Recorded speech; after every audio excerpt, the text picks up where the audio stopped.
अस्सलाम वालेकुम, मैं हूं शाहजेब खानजादा। गुज़िश्ता दोपहर से कलअदम बलोच लिबरेशन आर्मी के दहशतगर्दों ने कोयटा से पिशावर जाने वाली जाफर एक्सप्रेस के मुसाफिरों को यरगमाल बनाया हुआ था।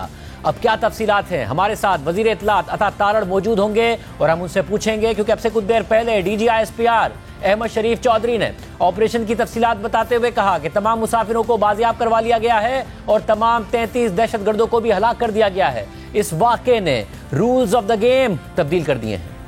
11 मार्च को तकरीबन 1 बजे के करीब दहशतगर्दों ने बोलान पास के इलाके ओसीपुर का इलाका है, उधर रेलवे ट्रैक को धमाके से उड़ाकर जो जाफर एक्सप्रेस ट्रेन आ रही थी उसको रोका और रेलवे अकाम के मुताबिक इस ट्रेन में 440 अफराद मौजूद थे। दहशतगर्दों ने ये किया कि यरगमालियों को इंसानी शील्ड के तौर पर इस्तेमाल किया, जिसमें औरतें और बच्चे भी शामिल थे। ये दहशतगर्द दौरान ऑपरेशन अफगानिस्तान में अपने सहूलतकारों और मास्टर माइंड से सैटेलाइट फोन के जरिए राब्ते में थे। कल शाम तक 100 के लगभग मुसाफिरों को दहशतगर्दों से बाहिफाजत बायाब करवाया गया। आज भी एक बड़ी तादाद में यरगमाल मुसाफिरों को, जिनमें खवातीन और बच्चे भी शामिल थे, तो बायाब करवाया गया और ये सिलसिला वक्तन फवक्तन जारी रहा। शाम को जो फाइनल क्लियरेंस ऑपरेशन हुआ है, जिसमें तमाम मगवी मुसाफिरों को बायाब करवाया गया है। सबसे पहले फोर्सेस के निशाना बाजों ने खुदकुश बमबारों को जहन्नम वासिल किया, फिर मरलावार बोगी से बोगी क्लियरेंस की और वहां पर मौजूद तमाम दहशतगर्दों को जहन्नम वासिल कर दिया और उनकी कुल तादाद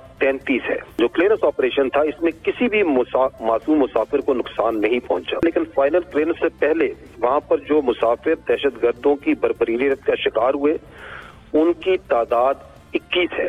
इस ऑपरेशन से पहले ये जो हैवानी दहशतगर्द हैं, 21 मासूम जाने ये ले चुके थे। रेलवे पिकेट पर तैनात 3 FC जवान शहीद हुए, जबकि FC की गजाबंद स्काउट्स का एक जवान कल दौरान ऑपरेशन शहीद हुआ। इलाके और ट्रेन की क्लियरेंस और जांच पड़ताल जो सी है SOP के मुताबिक बम डिस्पोजल स्क्वाड कर रहा है। जो मगवी मुसाफिर हैं, जो ऑपरेशन के दौरान जब यह क्लियरेंस ऑपरेशन चल रहा था, उस वक्त वो दाएं बाएं के इलाकों की तरफ भागे हैं, उनको भी इकट्ठा किया जा रहा है। This incident of Jaffar Express changes the rules of the game, क्योंकि इन दहशतगर्दों का दीन इस्लाम, पाकिस्तान और बलूचिस्तान से कोई ताल्लुक नहीं है। आपको ये 3 अभी नजर आ रहे हैं, ये काले रंग के, ये वो जगह है जो कल हम आपको जैसे सिक्योरिटी जराये से खबर भी दे रहे थे कि इन्होंने टोलियों के अंदर इन मासूम मुसाफिरों को बिठाया हुआ है और इसके दरमियान में इसके साथ जो सा है खुद कुछ बमबार बैठे हुए थे।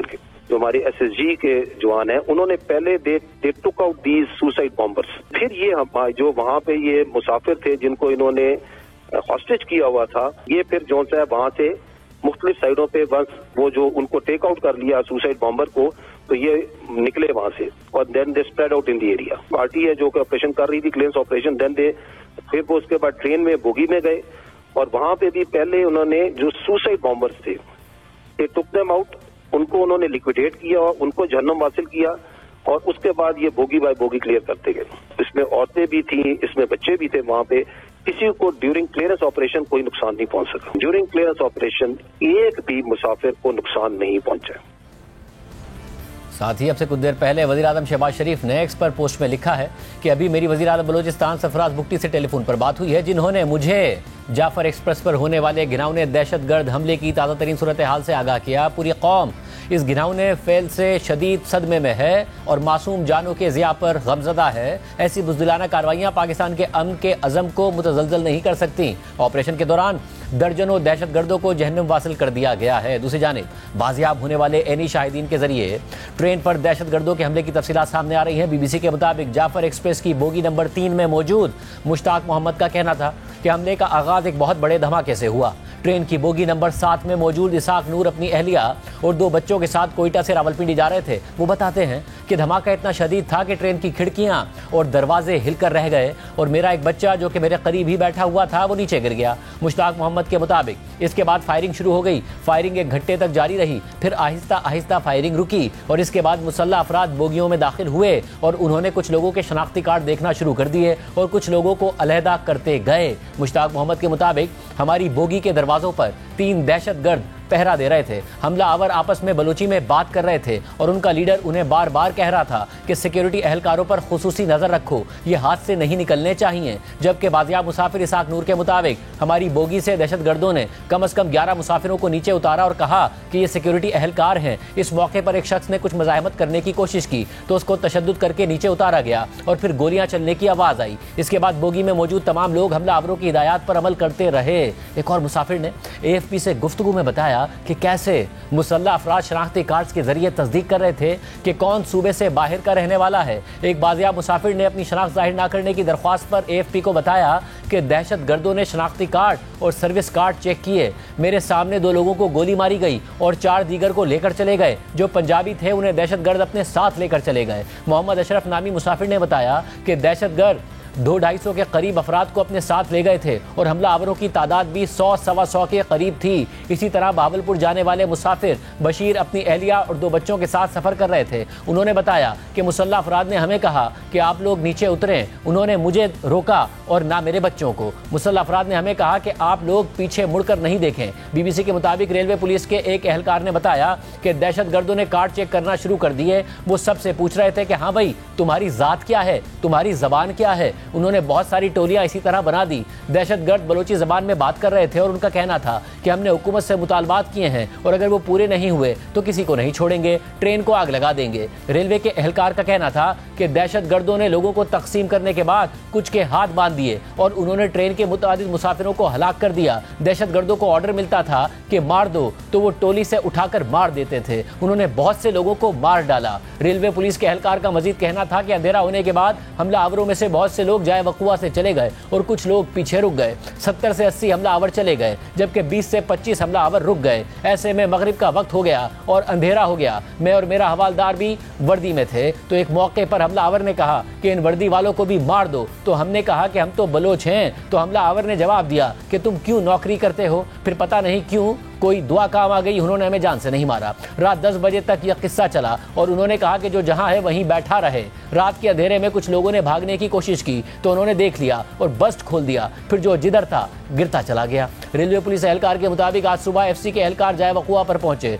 तो दहशतगर्दों की तवज्जो उनकी जानिब हो गई। तो मैंने अपने साथी से कहा कि चलो हम भागने की कोशिश करते हैं। हम भागे तो पीछे से गोलियां चली और साथी को गोली लग गई। उसने मुझसे कहा कि छोड़ दो मुझे। मैंने कहा नहीं, मैं आपको कंधे पर उठाऊंगा। फिर एक और शख्स ने भी हाथ बटाया और हम पहाड़ियों से नीचे उतरे और फायरिंग की रेंज से निकल गए। रेलवे पुलिस के एहलकार के मुताबिक हम लोग करीबी रेलवे स्टेशन पर पहुंचने में कामयाब हुए तो वहां FC वाले मौजूद थे। वो फिर हमें मच ले आए। तो हम अब DGISPR के मुताबिक तमाम मुसाफिर बाजियाब करवा लिए गए हैं। तमाम 33 दहशतगर्दों को हलाक कर दिया गया है। लेकिन इस वाक़े के बाद बलूचिस्तान में रियासत की रेड के हवाले से संगीन सवालात उठ गए हैं और ये साफ नजर आ रहा है कि बलूचिस्तान में अलहदगी पसंद दहशतगर्द तंजीमें जड़ें मजबूत कर रही हैं और वो मुनज़्ज़म तरीके से न सिर्फ सिक्योरिटी फोर्सेज को निशाना बना रही हैं बल्कि मुल्क के आम शहरी भी महफूज नहीं है। और बलूचिस्तान मुल्क की तारीख के संजीदा तरीन खतरात से दो चार है। आज वज़ीर आला बलूचिस्तान सरफराज बुगटी ने बलूचिस्तान असेंबली में खिताब करते हुए BLA समेत अलहदगी पसंद दहशतगर्द तंजीमों से मुज़ाकरात पर सख्त मौक़िफ़ दिया। अब क्या करें? 500 लोग भी हमारे कत्ल करें, जाके माफिया मांगे। मैं उस माफी मांगने के लिए भी तैयार हूं, लेकिन क्या वो आपकी माफी को कबूल करने के लिए तैयार है? आप तो इस फ्लोर से पिछले 1 साल से नहीं, पिछले 10 साल से ये कहते आ रहे हैं हम माफी मांगते हैं, हम फलाना साहब है। ये जो ट्रेन हमला, वो फौजी जो छुट्टी पे जा रहा है वो निहत्ता तस्वर होगा। जो भी वायलेंस करेगा, जो रियासत पाकिस्तान को तोड़ने की बात करेगा, बंदूक उठाएगा, रियासत मुकम्मल तौर पर उनका कला कमा करेगी। किसी भी सूरत में 1 इंच टेरिटरी होल्ड करने की ताकत BLA या ये जितनी भी दहशतगर्द तंजीमें उनके अंदर नहीं है। अगर इतना ही है तो ये कैंटोनमेंट्स हैं, वहां पर आ जाएं। लड़ाई लड़ने का शौक है तो मासूम निहत्ते मुसाफिरों पर जहां वो नजर है, जहां कभी बसों से उतारे, कभी एथनिक बुनियादों पर उतार के उनको मारे, क्यों कोई लीड नहीं लेता? बिकॉज वो डायलॉग के लिए तैयार नहीं है। रियासत तो तैयार है, एक बार नहीं बार बार तैयार है, किसी भी तरीके से ये हल होने के लिए तैयार है। तो हुकूमत में बार बार कह रहा हूं सब कुछ करने को तैयार, पर वो आपको बंदूक लेके मार रहे और आप कह रहे जरगा करें। हम तो अपनी रियासत के साथ खड़े। क्या करें इन जत्थों के साथ जो अफगानिस्तान के अंदर बैठे हुए और हमसाय ममालिक के अंदर बैठे हुए, वहां बैठ के प्लान करते हैं, वहां से मासूम लोगों का कत्लो गारत करते हैं। तो सोल्यूशन भी कोई बताए ना मुझे। इसके साथ साथ बलूचिस्तान असेंबली में दहशतगर्दी के वाक़यात के खिलाफ करारदाद भी मंजूर कर ली गई है। इससे पहले Balochistan national party Mengal group के सरबराह और कौम परस्त रहनुमा सरदार अख्तर मेंगल ने एक्स पर अपनी पोस्ट में लिखा कि आज मैं इस मौके को इस्तेमाल करते हुए वफाकी हुकूमत, सियासी जमातों, अदलिया और इस्टेब्लिशमेंट सबको मुखातिब करना चाहता हूं जिन्होंने अपने जुल्म और ज्यादतियों से बलूचिस्तान को इस नहज पर पहुंचाया, मगर इस बार न ये हमारे इख्तियार में है और ना ही आपके इख्तियार में है। इसके अलावा जहां इस मौके पर रद्दअमल देते हुए पीटीआई के सीनियर रहनुमा और कौमी असेंबली में अपोजिशन लीडर उमर अयूब ने रियासत की तवज्जो दहशतगर्दी के बजाय पीटीआई को निशाना बनाने पर होने पर तनकीद की, तो वहीं पीटीआई के सेक्रेटरी जनरल सलमान अकरम राजा ने इस वाक़े के तनाजुर में सबको मिलकर चलने का पैगाम दिया। जो कुछ बलूचिस्तान में कल हो गया या अभी हो रहा है, उसके बाद मैं समझता हूँ इस कौम के पास कोई ऑप्शन नहीं है सिवाय इसके कि हम सब इकट्ठे बैठें, पूरी कौम इकट्ठी हो, जो हुकूमत में हैं, जो हुकूमत से बाहर हैं, जो मुक़तदरा में हैं, हम सबको बैठकर जख्म भरने हैं। हम सबको बैठकर इस कौम को इस मुश्किल से, इस दलदल से निकालना है। जिस किसी के जो कोई भी इख्तलाफात हैं, जो जख्म है, जो खलिश है, उसका हमने मदावा करना है। इस वक्त मैं समझता हूँ हमें सियासत से बहुत ऊपर उठना है, पार्टी के अंदर भी और पार्टी के बाहर भी। इस वक्त हमने पाकिस्तान की शिराज़ाबंदी करनी है और आप देखेंगे इंशाअल्लाह पीटीआई इसमें अपना बहुत मुस्बत रोल अदा करेगी। हमले पर बात करेंगे, हमारे साथ वफाकी वज़ीर इत्तलात तथा तारड़ साहब मौजूद हैं। तारड़ साहब, बहुत शुक्रिया मुझे ज्वाइन करने के लिए। तारड़ साहब, सबसे पहले जरा DGISPR ने बताया कि ऑपरेशन मुकम्मल हुआ, तमाम 33 दहशतगर्दों को मार दिया गया है। ऑपरेशन से पहले 21 मुसाफिर शहीद हुए, ऑपरेशन के दौरान और क्लियरेंस के दौरान कोई मुसाफिर नहीं शहीद हुआ, मगर 4 FC एहलकार शहीद हुए हैं। मजीद क्या तफसीलात हैं इस ऑपरेशन के हवाले से? अभी जो एरिया को क्लियर किया जा रहा है और बॉम्ब डिस्पोजल स्क्वाड भी मौके पे मौजूद है और जो इर्द गिर्द का एरिया है उसको भी सर्च करके वो क्लियर किया जा रहा है। तो ऑपरेशन शुरू होने से पहले 21 जो मुसाफिर थे उनको शहीद किया गया। टोटल शाहजेब साहब ये तकरीबन 440 मुसाफिर इस ट्रेन में सवार थे, जिनमें से बहुत सौ को मगवी रखा गया। और मगवी रखने वालों का आप देख सकते हैं कि जो ड्रोन फुटेज आई है थर्मल कैमरा की, उसमें 3 क्लस्टर्स आपको नजर आएंगे जिसमें सुसाइड जैकेट्स पहने ये दहशतगर्द मौजूद थे और उन्होंने इनको क्लस्टर्स में यरगमाल बना के रखा हुआ था और ये थ्रेट था कि हम ब्लो अप करेंगे तो कई 100 जानों का नुकसान होगा। अल्लाह ताला का शुक्र है कि जब स्नाइपर्स ने इन जैकेट्स पहने सुसाइड बॉम्बर्स को टेक आउट किया तो उससे बहुत सारे जो मगवी लोग थे, जो औरतें, बच्चे और बाकी लोगों को उन्होंने यरगमाल बना के रखा हुआ था और हॉस्टेज लिया हुआ था, वो वहां से निकलने में कामयाब हुए सिक्योरिटी फोर्सेस की बदौलत। तो जो ऑपरेशन शुरू होने से पहले की शहादतें हैं, 21 उसमें सिविलियंस थे जो मुसाफिर थे, 4 FC के जवान हैं पाक फौज के, और दैट्स अबाउट इट। और ये 33 दहशतगर्दों का जहन्नुम हासिल किया गया है। इस ऑपरेशन के अंदर SSG, FC और उसके साथ साथ पाकिस्तान एयरफोर्स ने भी हिस्सा लिया, जदीद टेक्नोलॉजी भी यूज की गई। और देखिए ये ऑपरेशन इसलिए इतना लंबा रहा और 36 घंटों पर मुहित रहा क्योंकि जब हॉस्टेज सिचुएशन हो तो बगैर किसी जानी नुकसान के उसको सैल्वेज करना, उसमें से निकलना बड़ा मुश्किल काम होता है। ये पाक फौज की महारत है, SSG कमांडोज की महारत है, FC की, एयरफोर्स की, कि उन्होंने ऑपरेशन के दौरान कोई जानी नुकसान नहीं होने दिया और इस पूरी सिचुएशन में से रेस्क्यू किया। और ये बहुत सेंसिटिव ऑपरेशन था और बड़ा टाइम कंज्यूमिंग इसलिए था कि खदशा था कि खुदा ना खास्ता अगर सुसाइड जैकेट एक भी फट गई तो कई 100 जानों का वहां पे नुकसान होगा। अल्लाह ताला ने बहुत बड़े एक साने से बचा लिया और अफसोसनाक है जो हुआ, मगर इसके बावजूद मैं समझता हूं कि जो प्रोफेशनलिज्म दिखाया गया है और जो एक स्ट्रेंथ दिखाई गई है, ब्रेवरी के साथ ये ऑपरेशन लड़ा गया, बड़ी एक हिकमत अमली के तहत जिसमें बहुत माइंड अप्लाई किया गया, तो ये एक पेशा वाराना महारत थी हमारी फौज की जिसके तहत जो है हम किसी बहुत बड़े साने से बचे हैं। एज ऑफ नाउ क्या कोई मगवी हैं या तमाम अफराद को बाजियाब करा लिया गया है? तमाम अफराद को बाजियाब करवा लिया गया है और 33 दहशतगर्द, टोटल 33 थे दहशतगर्द, उन तमाम को जहन्नुम हासिल किया गया है। They have been taken out. और ये जो दहशतगर्द थे BLA के, आप देखिए कि मुझे हैरानगी होती है कि इंडियन मीडिया अगर आपने देखा हो तो इंडियन मीडिया पे तो ऐसे अपडेट्स चल रही थी जैसे वो तैयार थे इस काम के लिए और उनको जैसे कोई लग रहा था कि उनको लाइव अपडेट्स जा रही हैं। अब मेरा ख्याल है इंडियन मीडिया भी शर्मिंदा होगा कि जो अब ये ड्रोन एरियल फुटेज आई है थर्मल कैमरा की, उसके जरिए आप देख सकते हैं कि जो मगवी लोग थे वो कैसे वहां से निकले हैं, जैसे ही स्नाइपर ने इन सुसाइड बॉम्बर्स को वहां से मारा है। तो मैं ये समझता हूं कि ये जो सिचुएशन बताई जा रही थी कि कई 100 हलाकतें हो गई, और ये ना सिर्फ, देखिए अफसोसनाक बात क्या है कि इंडियन मीडिया ये बात कर रहा था, इंडियन मीडिया के साथ पीटीआई के लोग, बाहर बैठे कुछ यूट्यूबर्स, वो भी ये बात कर रहे थे, और बीएलए भी ये बात कर रहा था। ये नहीं होना चाहिए। देखिए कुछ चीजें सियासत से बालातर होती हैं और कुछ मौके सियासी पॉइंट स्कोरिंग के लिए इस्तेमाल नहीं करने चाहिए, कुछ सिचुएशंस को एक्सप्लॉइट नहीं करना चाहिए एक दिन के लिए। अगर ये पाकिस्तानी बन के और हुब्बुल वतनी के अंदर बैठ के कहते हैं कि जी हम टोटली इस ऑपरेशन के साथ हैं और हम दुआ करते हैं कि मगवी जितने भी हैं वो बाहिफाजत जो हैं वहां से उनको रेस्क्यू किया जाए, मगर अफसोसनाक बात यह है कि सियासत खेली गई, पॉलिटिक्स के साथ इसको लिंक किया गया, अपने सियासी रहनुमाओं के साथ इसको लिंक किया गया।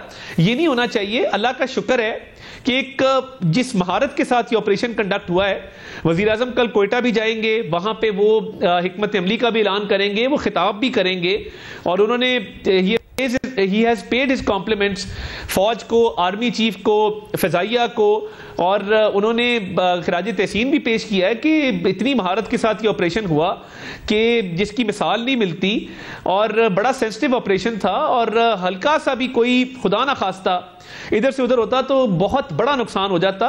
तो अल्लाह ताला ने उस नुकसान से हमें बचाया है। साहब, आपने तहरीक इंसाफ का जिक्र किया, तो सलमान अकरम राजा साहब ने तो ये मौक़िफ़ दिया है कि ये मुत्तहिद होने का वक्त है, मुत्तहिद होकर इस खतरे से निमटने का वक्त है, सियासत को बालाए ताक रखने का वक्त है। मगर ज़ाहिर उमर अयूब साहब ने ये ज़रूर सवाल उठाया कि ये एक इंटेलिजेंस फेलियर है, और इंटेलिजेंस ऑपरेटिव्स कहाँ हैं, क्या उनकी सारी की सारी जो फोकस है, क्या वो प्री ऑक्यूपाइड हैं लोगों को इन्फोर्स डिसअपीयरेंस करने में, और जबकि हालांकि उनकी तवज्जो इन तमाम वाक़यात पर होनी चाहिए, क्या वो पीटीआई एक्टिविस्ट को चेस कर रहे हैं। उन्होंने ये जरूर सवाल उठाया कि प्रायोरिटीज क्या हैं पाकिस्तान की सिक्योरिटी एजेंसीज की।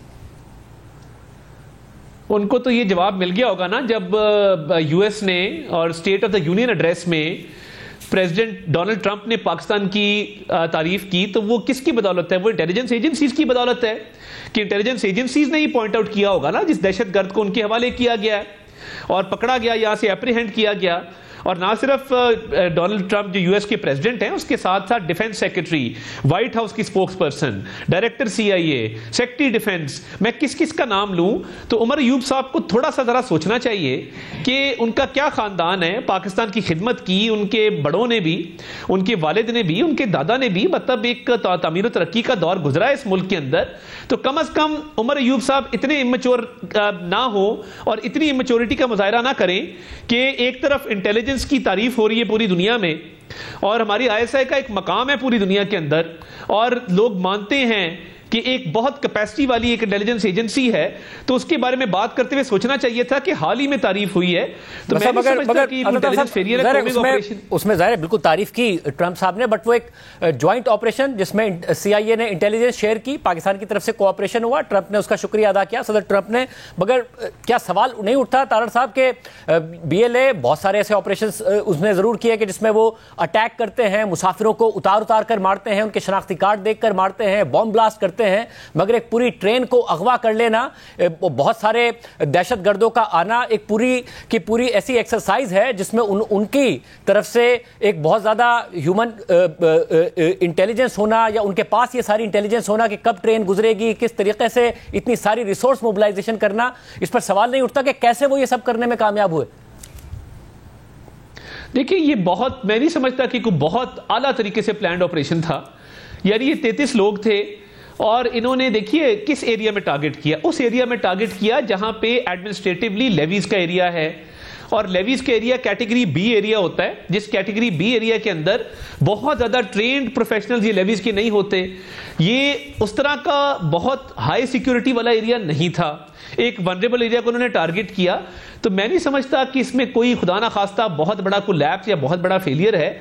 और देखिए जो रिस्पांस दिया गया और जिस महारत से उस सिचुएशन को सैल्वेज किया गया, मैं समझता हूं बहुत बड़ी कामयाबी है। और इसके साथ साथ ये जरूर है कि नेशनल एक्शन प्लान के तहत जो एपेक्स कमेटी की मीटिंग्स हुई हैं और जिस तरीके से शहबाज शरीफ साहब ने बतौर वज़ीर आज़म, तमाम सिक्योरिटी एजेंसीज बैठी हैं, चीफ आर्मी स्टाफ बैठे हैं और बहुत वेल प्लान्ड एक उसको अज़्म इस्तेकाम से लेके आज तक जो हिकमत अमली अपनाई है, देखिए उसमें बहुत कामयाबी भी मिली हैं। तो मैं ये समझता हूँ कि आगे जाते हुए एक रिजॉल्व है, एक अज़म है और एक हौसला और हिम्मत के साथ ये बिल्कुल हमारा एक आयरन रिजॉल्व है कि बिल्कुल दहशतगर्दों को जब तक इसका खात्मा नहीं हो जाता नासूर का और इसको जड़ से उखाड़ के नहीं फेंक देते, तब से चैन से नहीं बैठेंगे। और आपने देखा कि ये वहाँ पे सैटेलाइट फोन इस्तेमाल कर रहे थे और ये जो इंडियन मीडिया को भी इंफॉर्मेशन दे रहे थे, तो कम से कम इंडियन मीडिया को भी आज थोड़ी निदामत होगी कि उनके ट्विटर पे लोग, उनके इलेक्ट्रॉनिक मीडिया पे लोग जो बात कर रहे थे, उनको सोचना चाहिए कि जब कुलभूषण यहां से पकड़ा गया है, वो भी हमारी इंटेलिजेंस ने पकड़ा है और इंटेलिजेंस का वो भी एक कामयाब ऑपरेशन था जिसमें कुलभूषण यादव को उन्होंने अनकवर किया और एप्रीहेंड किया। और ऑपरेशन स्विफ्ट रिटॉर्ट जो था, जिसमें अभिनंदन का जहाज गिराया गया था, उनका एस पायलट था पूरी इंडियन एयरफोर्स का, तो उनको ये भी शर्म करनी चाहिए थी हमारी फौज पे या हमारे लोगों पे, हमारे मुल्क पे बात करते हुए कि उन्हें कितनी शिकस्त हुई है पिछले 2-2.5 साल के अंदर कि वो अब इस तरह की बातें कर रहे हैं। तो ये मैं समझता हूं कि ये इंडियन मीडिया की भी और इंडिया में जो बैठे हैं हार्ड लाइनर्स, उनकी भी शिकस्त है। वैसे आज भुट्टी साहब तकरीर कर रहे थे, अग्रेसिव उन्होंने तकरीर की, उन्होंने ये कहा कि ये जो टेररिस्ट हैं वो कहीं भी किसी भी एरिया पर कब्जा नहीं कर सकते। अख्तर मेंगल साहब ने कहा है कि बलूचिस्तान का कोई ऐसा इलाका बाकी नहीं है जहां हुकूमत ये दावा कर सके कि उसका कंट्रोल है। उन्होंने साथ में कहा, मैं इस मौके को इस्तेमाल करते हुए उन सबको मुखातिब करना चाहता हूं, वफाकी हुकूमत, सियासी पार्टियां, अदलिया एस्टैब्लिशमेंट, जिन्होंने अपने जुल्म ज्यादती से बलूचिस्तान को इस नहज पर पहुंचाया, मगर इस बार ना ये हमारे इख्तियार में है, वो कह रहे ना हमारे इख्तियार में है और ना ही आपके। देखिए, इतनी ग्रिम पिक्चर पेश करना मैं समझता हूं ये ज्यादती होगी। कभी बलूचिस्तान की आवाम को हकायक भी बताया करें माजी के, कि वहां पे देखिए बलूचिस्तान के अंदर जो डेवलपमेंट के हवाले से, बाकी मामलात के हवाले से वो भी हकायक बताने चाहिए ना। ये हकायक बताए नहीं जाते और मैं सलाम पेश करता हूं सरफराज बुगटी साहब को कि वो एक जुर्रतमंदाना आदमी है, वो इकदामात भी कर रहे हैं, वो पाकिस्तान के परचम भी हर जगह लहरा रहे हैं, वो बाकायदा तौर पे मुतहरक हैं बलूचिस्तान की डेवलपमेंट को लेके भी। तो एक बिल्कुल वन साइडेड पिक्चर पेश कर देना और एक बहुत ही डिसअपॉइंटमेंट, डिस्पॉन्डेंसी और एक बिल्कुल होपलेसनेस कि जी बिल्कुल तबाही बर्बादी की पिक्चर पेश कर देना, मैं समझता हूं कि इतने भी बुरे हालात नहीं हैं। साहब, अगर इसमें मसला ये है कि अगर हालात बुरे नहीं हैं तो जो दावे किए जाते हैं भुट्टी साहब की तरफ से, जो आप कह रहे हैं कि वो बहुत अच्छे इकदाम कर रहे हैं, उसका नतीजा यह होना चाहिए कि शहरियों को तहफ़्फ़ुज़ भी मिले और उन्हें एहसास तहफ़्फ़ुज़ भी मिले। जो रिपोर्ट आई है 2024 के हवाले से, जिसमें पाकिस्तान को दूसरा खतरनाक मुल्क करार दिया गया है, उसमें सिर्फ टीटीपी का नहीं जिक्र किया गया है, उसमें बीएलए और बीएलएफ का भी जिक्र किया गया है और उनके वाकयात भी बताए गए हैं। तो अगर वाकयात ऐसे हो रहे हो कि वो मुसलसल अपनी कार्रवाइयां कर रहे हो, तो सवाल उठता है कि फिर रियासत क्या करेगी आगे, रियासत क्या कदम उठाएगी कि वो दहशतगर्दों से आवाम को महफूज रख भी सके और आवाम को एहसास तहफ़्फ़ुज़ भी दे सके। देखिए, इस पे तो कोई there are no two ways about it. इसमें बिल्कुल रियासत क्लियर है and everyone is on the same page कि इस नासूर को खत्म करना है और ये लोग, इनको ये हक नहीं देना कि वो मासूम शहरियों की जानों को दांव पे लगाएं और उनकी जानों के साथ खेलें और पाकिस्तान का अमन खराब करें। इनके ताने बाने कहाँ मिलते हैं, इनकी स्ट्रैटेजी कहाँ क्या है, इनको कहाँ से सारी सपोर्ट मिलती है, वो सारा डेटा जो है वो हमारे पास है। और एपेक्स कमेटी ने जो नेशनल एक्शन प्लान के तहत हिकमत अमली बनाई है, आप देखेंगे कि इसका इंपैक्ट आना शुरू होगा। और इस वाक़े के बाद मैं समझता हूं this will be the final nail in the coffin. ये इन्होंने अपने पैर पे कुल्हाड़ी मारी है और हम नुकसान से भी बचे, मगर अब इनको छुपने की जगह नहीं मिलेगी। और ये मुझे लगता है कि इनकी को आखिरी कार्रवाई है। इसके बाद मजीद कार्रवाइयों के हवाले से मैं समझता हूं कि इनकी ना कैपेसिटी रहेगी, जितने लोगों को जहन्नुम वासिल किया जा चुका है, इनके जो टेररिस्ट हैं और ये जो सेपरेटिस्ट हैं और ये जो अपने आप को बहुत सब नेशनलिस्ट कहते हैं, तो इन लोगों को जब तक बिल्कुल जहन्नुम वासिल नहीं किया जाता, हम चैन से नहीं बैठेंगे। और इसमें देखिए, जब एपेक्स कमेटी की मीटिंग होती है, तमाम इंटेलिजेंस एजेंसीज, तमाम सिक्योरिटी इदारे, police, provincial government, federal government, सबका ये आयरन रिजॉल्व है और सब जो हैं वो एक दूसरे से मिलकर एक हिकमत अमली अपनाए हुए हैं। तो मुझे लगता है कि इंशाअल्लाह ताला आने वाले महीनों के अंदर अमन बहाल भी रहेगा, बरकरार भी रहेगा और इनसे निपटने में इंशाल्लाह ताला हम कोई कसर नहीं उठा रहे। जब आप ये कह रहे हैं कि इनकी आखिरी कार्रवाई है, last nail in the coffin है, आप ये भी कह रहे हैं कि सारी इंटेलिजेंस भी मौजूद है, तो इस सबके साथ क्या कोई प्लान भी मौजूद है इस खतरे से निपटने के लिए?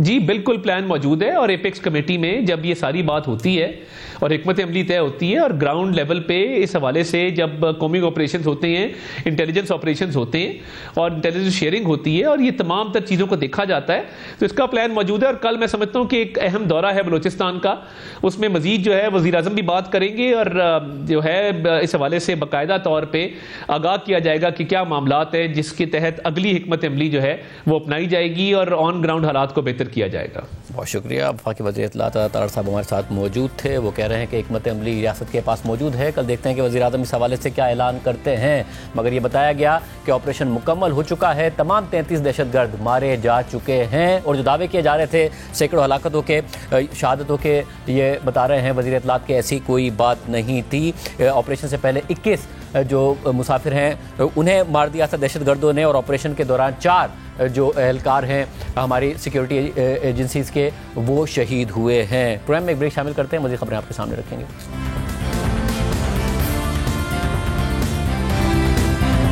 जहां एक तरफ रूस और यूक्रेन के दरमियान 3 साल से जारी जंग के खात्मे के हवाले से एक अहम पेशरफ सामने आई है और ट्रंप इंतजामिया की जानिब से मुसलसल दबाव, धमकियों, फौजी इमदाद और इंटेलिजेंस की फराहमी मुअत्तल होने के बाद यूक्रेन ने अमरीकी तजवीज़ के तहत रूस के साथ 30 रोज़ा आर्जी जंगबंदी पर इत्तफाक कर लिया है, जिस पर अभी तक रूस का इत्तफाक करना बाकी है। वहीं दूसरी जानिब यूक्रेन ने रूस पर तारीख का सबसे बड़ा ड्रोन हमला कर दिया है, जिसके बाद रूस ने भी यूक्रेन पर जवाबी ड्रोन हमले किए हैं। इस हवाले से तफसीलात आपके सामने रखेंगे, लेकिन पहले आपको बताएं कि कल सऊदी अरब की मेज़बानी में होने वाली यूक्रेन और अमरीकी हुक्काम की अहम और तवील मुलाकात के बाद यूक्रेन ने अमरीका की जंगबंदी की तजवीज़ को कबूल कर लिया है, जिसके बाद अमरीका ने यूक्रेन की फौजी और इंटेलिजेंस मुआवनत बहाल करने का ऐलान भी कर दिया है। अल जज़ीरा के मुताबिक दोनों मुमालिक ने मंगल को सऊदी अरब में होने वाली मुलाकात के बाद एक मुश्तरका बयान जारी कर दिया है, जिसमें कहा गया है कि यूक्रेन 30 रोज़ा आर्जी जंगबंदी की अमरीकी तजवीज़ को कबूल करने के लिए तैयार है, जिसे फरीक़ैन की बाहिमी रजामंदी से बढ़ाया जा सकता है। यूक्रेनी सदर ज़ेलेंस्की ने इस हवाले से टेलीग्राम पर कहा कि जंगबंदी की तजवीज़ के तहत पूरी फ्रंट लाइन पर मुकम्मल 30 रोज़ा जंगबंदी होगी, जबकि अमरीकी सदर ट्रंप ने उम्मीद जाहिर की है कि रूस भी इस जंगबंदी मंसूबे पर राजी हो जाएगा और उन्होंने इशारा दिया है कि अमरीका इस हवाले से जल्द रूस के साथ एक मीटिंग करेगा। मुज़ाकरात में होने वाली पेशरफ्त के बाद अमरीका ने ऐलान किया कि वो फौरी तौर पर इंटेलिजेंस शेयरिंग पर आयद पाबंदी खत्म करेगा और यूक्रेन की सिक्योरिटी इमदाद बहाल करेगा, जो इसने गुज़िश्ता हफ्ते मुअत्तल कर दी थी। इस मुअत्तली की वजह से यूक्रेन की रूसी फौज की मूवमेंट पर नजर रखने, मिसाइल हमलों से बचने और जवाबी कार्रवाई करने की सलाहियत महदूद हो गई थी। सऊदी अरब की मेज़बानी में होने वाले मुज़ाकरात में अमरीका की नुमाइंदगी वज़ीर ख़ारजा मार्को रूबियो और कौमी सलामती के मुशीर माइक वॉट्स कर रहे थे और यूक्रेनी वफ्द में वज़ीर ख़ारजा, वज़ीर दिफा और सदर ज़ेलेंस्की के चीफ ऑफ स्टाफ शामिल थे। जबकि आज अमरीकी वज़ीर ख़ारजा मार्को रूबियो ने कहा है कि यूक्रेन जंग खत्म करने और मुज़ाकरात के लिए तैयार है, अब बॉल रूस के कोर्ट में है। रूस अगर तजवीज़ पर राजी हो जाता है तो ये एक अच्छी खबर होगी और हम जंगबंदी के प्रोसेस को शुरू कर देंगे, लेकिन अगर रूस इनकार करता है तो जाहिर है कि हमें हर चीज़ का जायज़ा लेना होगा और ये समझना होगा कि दुनिया में हमारी पोजीशन क्या है और रूस के असल इरादे क्या हैं। अगर वो ना कहते हैं तो इससे हमें बहुत कुछ मालूम हो जाएगा कि उनके मकासद क्या हैं और उनकी सोच क्या है। इस सारी सूरत हाल में अभी तक रूस का कोई बाज़ाब्ता मौक़िफ़ सामने नहीं आया, लेकिन रूसी न्यूज़ एजेंसी के मुताबिक रूस के सदारती तर्जुमान दिमित्री पेस्कॉफ ने ब्रीफिंग के दौरान कहा है कि रूस सऊदी अरब में अमेरिका और यूक्रेन के दरमियान होने वाले मुज़ाकरात के बाद दिए गए तमाम बयानात का बगौर जायज़ा ले रहा है। उन्होंने मज़ीद कहा कि वो मुज़ाकरात के मुश्तरका बयान के मतन से वाक़फ़ियत हासिल करने की कोशिश कर रहे हैं और रूस अमरीकी वज़ीर ख़ारजा मार्को रूबियो और अमरीकी कौमी सलामती के मुशीर माइक वॉल्ट्स से मुज़ाकरात के बारे में तफसीली मालूमात का मुंतज़िर है। अल जज़ीरा के मुताबिक रूस के सदारती तर्जुमान ने मज़ीद कहा है कि आइंदा चंद दिनों में राब्तों का मंसूबा बनाया गया है, जिनके बारे में रूसी हुकूमत इतला देगी। रूस मुजव्वज़ा जंगबंदी के मामले पर क़ब्ल अज़ वक्त कोई फैसला नहीं करना चाहता, लेकिन इससे पहले अमरीका से मुकम्मल मालूमात हासिल करने की ज़रूरत है और अगर ज़रूरी हुआ तो पुतिन और ट्रंप के दरमियान टेलीफोनिक गुफ्तगू बहुत जल्द हो सकती है। ताहम इस हवाले से फ़िलहाल कोई मुआहिदा तय नहीं पाया है। जर्मनी, फ्रांस और चीन समेत यूरोपीय काउंसिल ने जंगबंदी के लिए होने वाली इस पेशरफ्त को खुशाइंद करार दिया है, लेकिन इस सारी सूरत हाल में जहां जंगबंदी के लिए मुज़ाकरात चल रहे हैं और यूक्रेन ने भी जंगबंदी की तजवीज़ पर इत्तफाक कर लिया है, वहीं यूक्रेन की जानिब से मॉस्को पर एक बड़े ड्रोन हमले के बाद रूस ने जवाबी कार्रवाई की है, जिसके बाद से जंग में मजीद शिद्दत आ गई है और दोनों तरफ से मुख्तलिफ हमलों के दावे सामने आ रहे हैं। मंगल को यूक्रेन ने रूस पर बड़े पैमाने का एक ड्रोन हमला किया था जिसमें कम से कम 3 अफराद हलाक हुए थे और मॉस्को शहर को बड़े पैमाने पर नुकसान पहुंचा था। इस हमले को यूक्रेन ने रूसी दारुल हुकूमत पर अब तक का सबसे बड़ा ड्रोन हमला करार दिया था और सैकड़ों ड्रोन्स के जरिए होने वाले इस हमले से शहर की रिहायशी इमारतों को नुकसान पहुंचा था और एयरपोर्ट्स को भी आर्जी तौर पर बंद कर दिया गया था। इस हमले के मुतालिक रूसी वजारत दिफा का कहना था कि उनके एयर डिफेंस ने रूस की जानिब दागे गए 337 यूक्रेनी ड्रोन्स तबाह कर दिए थे, जिनमें से 91 मॉस्को रीजन में गिराए गए थे। जबकि इस हवाले से रॉयटर्स के मुताबिक बज़ाहिर ये लगता है कि यूक्रेन इस हमले के जरिए ये दिखाना चाहता है कि वो भी बड़े हमले कर सकता है, खास तौर पर रूसी मिसाइल और ड्रोन हमलों के सिलसिले के बाद, जिनमें से एक हमले में हफ्ते को रूस ने यूक्रेन में 14 अफराद को हलाक कर दिया था यूक्रेन की जानिब से। इस गैर मामूली हमले के बाद कल रात को रूस ने भी यूक्रेन की जानिब दर्जनों ड्रोन्स दाग दिए थे, जबकि आज रूस की जानिब से मुतादिद देहातों पर कब्जे के दावे भी सामने आए हैं। अल जज़ीरा के मुताबिक यूक्रेन का कहना है कि रूस ने गुज़िश्ता रात को 3 मिसाइल और 133 ड्रोन्स दागे हैं। यूक्रेनी फौज के मुताबिक उनकी फिजाइया ने 98 ड्रोन्स मार गिराए हैं, जबकि मजीद 20 ड्रोन्स अपने हदफ तक नहीं पहुंच सके। ताहम यूक्रेनी फौज ने बाकी 15 ड्रोन्स के बारे में कोई वजाहत नहीं दी है। वाज़ेह रहे कि यूक्रेन की जानिब से रूस पर यह बड़ा ड्रोन हमला ऐसे वक्त में हुआ था जब इस हमले के चंद घंटे बाद सऊदी अरब में यूक्रेन और अमेरिका के आला ओहदेदार जंग के खात्मे पर बातचीत के लिए बैठने वाले थे और इस हमले के बाद कल ये मुलाकात हो गई थी। और जिस वक्त ये मुलाकात चल रही थी तो रूस ने यूक्रेन पर जवाबी ड्रोन हमले कर दिए थे। वाज़ेह रहे कि जद्दा में होने वाले इन मुज़ाकरात से पहले पीर को यूक्रेनी सदर ज़ेलेंस्की ने सऊदी वली अहद शहजादा मोहम्मद बिन सलमान से मुलाकात की थी, लेकिन वो मुज़ाकरात में हिस्सा लिए बगैर सऊदी अरब से वापस चले गए थे और प्लान भी यही था कि उनकी टीम मुज़ाकरात में हिस्सा लेगी। और इसके बाद पीर को सऊदी वली अहद की अमरीकी वज़ीर ख़ारजा मार्को रूबियो से भी मुलाकात हुई थी। मुज़ाकरात में आर्जी जंगबंदी पर इत्तफाक के अलावा यूक्रेन की नायाब मादनियात की अमरीका हवालगी के हवाले से भी पेशरफ्त हुई है। अल जज़ीरा के मुताबिक मुलाकात के मुश्तरका बयान में इशारा दिया गया है कि यूक्रेन के अहम मादनी वसाइल से मुताल्लिक डील भी मुज़ाकरात की टेबल पर वापस आ गई है और दोनों ममालिक यूक्रेन की मईशत को वुसअत देने और यूक्रेन की तवील मुद्दती खुशहाली और सलामती की ज़मानत के लिए यूक्रेन के अहम मादनी वसाइल की तरक्की के लिए जल्द अज जल्द एक जामे मुआहिदा तय करने के लिए तैयार हैं। इसके अलावा अमरीकी टीवी NBC न्यूज़ के मुताबिक जब ट्रंप से ज़ेलेंस्की को व्हाइट हाउस में दोबारा इन्वाइट करने के बारे में पूछा गया तो उन्होंने जवाब दिया कि श्योर, एब्सोल्युटली। वाज़ेह रहे कि 28 फरवरी को व्हाइट हाउस में अमरीकी सदर ट्रंप, नायब सदर JD वेंस और यूक्रेनी सदर ज़ेलेंस्की के दरमियान होने वाली तल्ख मुलाकात के बाद ये यूक्रेनी और अमरीकी हुकाम के दरमियान पहली आला सतह की मुलाकात है। 28 फरवरी की मुलाकात के दौरान सदर ट्रंप और नायब सदर JD वेंस ने ज़ेलेंस्की पर जंग को तूल देने के इल्ज़ाम समेत के इल्ज़ाम लगाए थे और उन पर जंगबंदी मुआहिदा करने के लिए दबाव डाला था। जवाब में ज़ेलेंस्की ने भी सख्त रद्द-ए-अमल दिया था और इन इल्ज़ामात को मुस्तरद कर दिया था। इसके बाद दोनों ममालिक के रहनुमाओं के दरमियान मुलाकात तल्ख नोट पर खत्म हो गई थी और ज़ेलेंस्की को व्हाइट हाउस छोड़कर जाना पड़ गया था। इस मुलाकात के फौरन बाद अमेरिका ने यूक्रेन की फौजी इमदाद और इंटेलिजेंस सपोर्ट मुअत्तल कर दी थी। ताहम इन इक़दामात के बाद सदर ज़ेलेंस्की ने जंगबंदी मुआहिदे के लिए बातचीत पर अपनी आमादगी जाहिर की थी और इस हवाले से सदर ट्रंप को एक खत भी लिखा था जिस पर ट्रंप ने ज़ेलेंस्की की तारीफ भी की थी। इस सारी सूरत हाल में बज़ाहिर यूक्रेन से मुताल्लिक सदर ट्रंप की धमकियाँ और जारहाना इक़दामात उनकी इंतज़ामिया की जंग को जल्द ख़त्म कराने की कोशिशों में मुफीद साबित हो रही हैं। दूसरी जानिब वो ईरान पर भी इसी तरह दबाव के जरिए मुसलसल एक न्यूक्लियर मुआहिदा करने के लिए जोर डाल रहे हैं। 4 फरवरी को ट्रंप ने ईरान पर पाबंदियों को मजीद सख्ती से नाफिज करने के लिए एक मेमो पर दस्तखत किए, लेकिन साथ ही इस बात पर जोर दिया कि वो मुकाबले के बजाय मुज़ाकरात को तरजीह देंगे। और फिर उन्होंने अपने ईरानी हममनसब से मुलाकात की पेशकश भी की। फिर गुज़िश्ता हफ्ते ट्रंप ने कहा कि उन्होंने जौहरी मुआहिदे के लिए ईरानी क़यादत को ख़त लिखा है क्योंकि वो ईरान को नुकसान पहुँचाना नहीं चाहते हैं। ट्रंप के इन्हीं मिक्स्ड सिग्नल्स पर अब ईरान के सदर मसूद पेज़ेश्कियान का जवाब सामने आया है। रॉयटर्स के मुताबिक ईरानी सदर मसूद पेज़ेश्कियान ने कहा है कि हमारे लिए ये नाकाबिल कबूल है कि अमेरिका हमें अहकामात और धमकियां दे, उन्हें जो करना है कर लें, मैं उनके साथ मुज़ाकरात भी नहीं करूंगा। इससे पहले हफ्ते को ईरान के सुप्रीम लीडर आयतुल्लाह खामनाई ने भी ट्रंप के मुआहिदे की पेशकश को मुस्तरद कर दिया था। ट्रंप की पेशकश और इस पर खामनाई के जवाब के हवाले से अल जज़ीरा ने एक रिपोर्ट तैयार की। ईरान के रहनुमाओं ने अपनी पोजीशन वाज़ेह कर दी है। वो ट्रंप इंतजामिया की तरफ से जौहरी प्रोग्राम पर बात करने की पेशकश को दावत के तौर पर नहीं बल्कि मुराद के मुतालिबे के तौर पर देखते हैं। कुछ गुंडागर्दी करने वाली हुकूमतें मुज़ाकरात पर इसरार करती हैं। उनके मुज़ाकरात का मकसद मसाइल को हल करना नहीं है, वो अपनी मर्जी मुसल्लत करने के लिए बातचीत करते हैं। अमेरिका और दीगर आलमी ताकतों का कहना है कि वो ईरान को जौहरी हथियार बनाने से रोकना चाहते हैं। सदर डोनाल्ड ट्रंप का कहना है कि उन्होंने तेहरान को खत लिखकर बातचीत का मुतालबा किया, लेकिन साथ ही ये भी कहा कि दीगर ऑप्शंस भी मेज पर मौजूद हैं। उम्मीद है कि हम अमन मुआहदा कर सकते हैं। मैं ताकत या कमजोरी के हवाले से बात नहीं कर रहा हूँ। मैं सिर्फ ये कह रहा हूँ कि मैं दूसरे ऑप्शन के बजाय एक अमन मुआहदा देखना चाहता हूँ, लेकिन दूसरा ऑप्शन मसला हल करेगा। मसला सिर्फ जौहरी मामले का नहीं है। वो नए मुतालबात उठाएंगे जो यकीनन ईरान की तरफ से पूरे नहीं किए जाएंगे। दिफाई सलाहियतों और बैनुल अक़वामी सलाहियतों के बारे में मुतालबात होंगे। वो ईरान पर जोर देंगे कि वो कुछ इक़दामात ना करे, मखसूस लोगों से ना मिलना, किसी खास जगह पर ना जाना, कुछ चीज़ें तैयार ना करना। आपके मिसाइल की रेंज एक खास फासले से ज़्यादा नहीं होनी चाहिए। क्या किसी के लिए भी इन बातों को कबूल करना मुमकिन है? इस वक्त खित्ते में ये सूरत हाल नजर आ रही है। प्रोग्राम में एक ब्रेक शामिल करते हैं, उसके बाद दो अहम खबरें आपके सामने रखेंगे।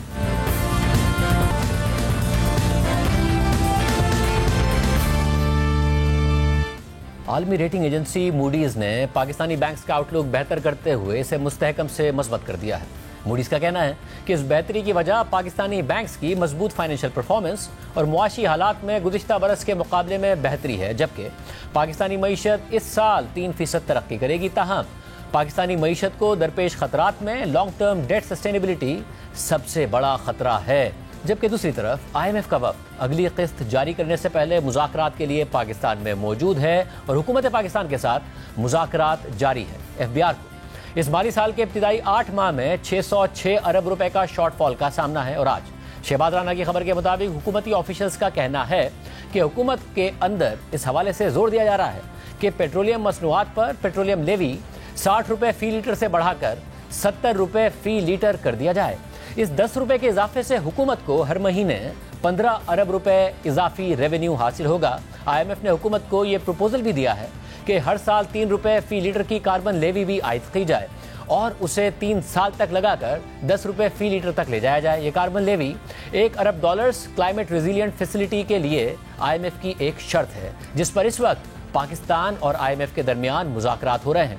खबर में हुकूमती ज़राए के हवाले से ये दावा किया गया है कि हुकूमत पेट्रोलियम लेवी में इजाफे और कार्बन लेवी का निफास, इन दोनों इक़दामात पर अमल करने पर गौर कर रही है। प्रोग्राम में आगे बढ़ते हैं और आखिर में जिक्र करते हैं Sindh Institute of Urology and Transplant यानी SIUT का, जो गुज़िश्ता कई दहाइयों से बेलौस इंसानी खिदमात अंजाम दे रहा है। डॉक्टर अदीब रिजवी की सरबराही में काम करने वाले इस इदारे का नाम किसी तारुफ का मोहताज नहीं है। ये इदारा गुर्दों की पेवंदकारी, डायलिसिस और जिगर की पेवंदकारी बिला मुआवजा करता है। SIUT सिर्फ पाकिस्तान का ही नहीं बल्कि पूरे खित्ते का एक मोतबर नाम है जो मुस्तहिक मरीजों को सेहत की मयारी सहूलियात मुफ्त फराहम करता है। सिर्फ गुज़िश्ता साल 42 लाख से ज़ायद मरीजों ने इस अस्पताल से इस्तिफ़ादा किया। साल 2024 के दौरान 5 लाख से ज़ायद डायलिसिस किए गए और 1,32,000 से ज़ायद सर्जरीज की गई। 6 लाख से ज़ायद मरीजों को OPD और 2 लाख से ज़ायद मरीजों को इमरजेंसी सहूलियात मुहैया की गई। इतना महंगा इलाज फराहम करने के लिए SIUT के सालाना अखराजात 18 अरब रुपए तक हैं, मगर मरीजों से 1 रुपया भी नहीं लिया जाता। SIUT 1971 से गुर्दे और जिगर के अमराज में मुब्तला अफराद को मुफ्त इलाज की सहूलियात फराहम कर रहा है और अपने क़याम से लेकर अब तक इस इदारे से 3 करोड़ 50 लाख से ज़ायद मरीज इस्तिफ़ादा कर चुके हैं। यहाँ 1985 में गुर्दों के ट्रांसप्लांट का आगाज़ हुआ और अब तक ये इदारा 7,300 से ज़ायद मरीजों के गुर्दों के कामयाब ट्रांसप्लांट कर चुका है। एक मरीज़ के गुर्दे के ट्रांसप्लांट पर 20 से 25 लाख रुपए खर्च होते हैं, लेकिन SIUT में ये सहूलत मुफ्त दी जाती है। सेहत एक हक है, एहसान नहीं है। इस सोच के साथ गुर्दे के इलाज के लिए शुरू होने वाला छोटा सा वार्ड अब 10 अस्पतालों और 6 सैटेलाइट सेंटर्स पर मुश्तमिल उम्मीद के मरकज़ में बदल चुका है। ये तमाम सहूलियात SIUT अपने तमाम मरीजों को आला मयार और मुकम्मल एहतराम के साथ बिल्कुल मुफ्त फराहम कर रहा है और इस सिलसिले को जारी रखने के लिए SIUT को हमारे ताउन की ज़रूरत है। आज के प्रोग्राम में इतना ही। इजाज़त दीजिए। अल्लाह हाफ़िज़।